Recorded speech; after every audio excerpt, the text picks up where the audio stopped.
ماں باپ کے ساتھ بھلائی کرتے ہو، اگر ان میں سے ایک یا دونوں تمہارے سامنے بڑھاپے کو پہنچ جائیں تو ان کو اف تک نہ کہنا اور نہ انہیں جھڑکنا، اور ان سے بات ادب کے ساتھ کرنا، اور عجز و نیاز سے ان کے آگے جھکے رہو اور ان کے حق میں دعا کرو کہ اے پروردگار، جیسا انہوں نے مجھے بچپن میں شفقت سے پرورش کیا ہے تو بھی ان کے حال پر رحمت فرما، جو کچھ تمہارے دلوں میں ہے تمہارا پروردگار اس سے بخوبی واقف ہے۔ اگر تم نیک ہوگے تو وہ رجوع لانے والوں کو بخش دینے والا ہے، اور رشتہ داروں اور محتاجوں اور مسافروں کو ان کا حق ادا کرو، اور فضول خرچی سے مال نہ اڑاؤ کہ فضول خرچی کرنے والے تو شیطان کے بھائی ہیں،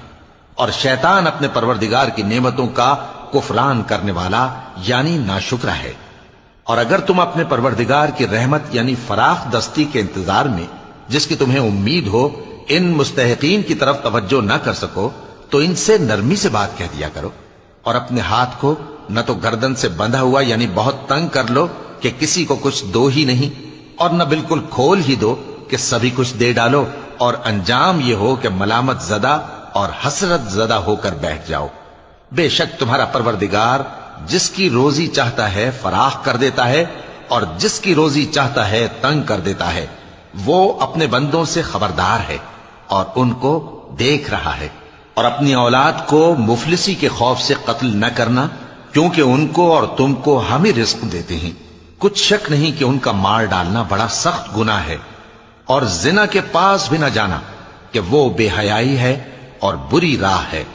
اور جس جاندار کا مارنا اللہ نے حرام کیا ہے اسے قتل نہ کرنا مگر جائز طور پر یعنی بفتوائے شریعت،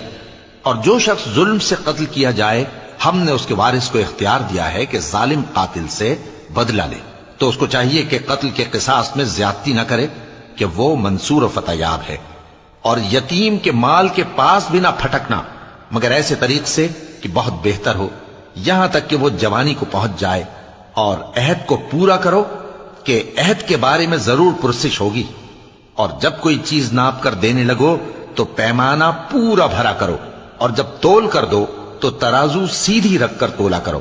یہ بہت اچھی بات اور انجام کے لحاظ سے بھی بہت بہتر ہے۔ اور اے بندے،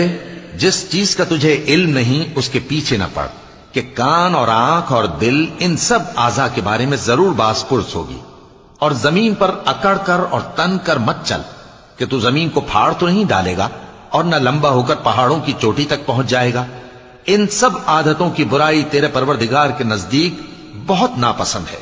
اے پیغمبر، یہ ان ہدایتوں میں سے ہیں جو اللہ نے حکمت کی باتیں تمہاری طرف وحی کی ہیں، اور اللہ کے ساتھ کوئی اور معبود نہ بنانا کہ ایسا کرنے سے ملامت زدہ اور راندہ درگاہ بنا کر جہنم میں ڈال دیے جاؤ گے۔ مشرکو، کیا تمہارے پروردگار نے تم کو تو لڑکے دیے اور اپنے لیے فرشتوں کو بیٹیاں بنایا؟ کچھ شک نہیں کہ یہ تم بڑی نامعقول بات کہتے ہو، اور ہم نے اس قرآن میں طرح طرح کی باتیں بیان کی ہیں تاکہ لوگ نصیحت حاصل کریں، مگر وہ اس سے اور بدک جاتی ہیں۔ کہہ دو کہ اگر اللہ کے ساتھ اور معبود ہوتے جیسا کہ یہ کہتے ہیں تو وہ ضرور عرش والے کی طرف لڑنے بھیڑنے کے لیے رستہ نکالتے، وہ پاک ہے، اور جو کچھ یہ بکواس کرتے ہیں اس سے اس کا رتبہ بہت عالی ہے۔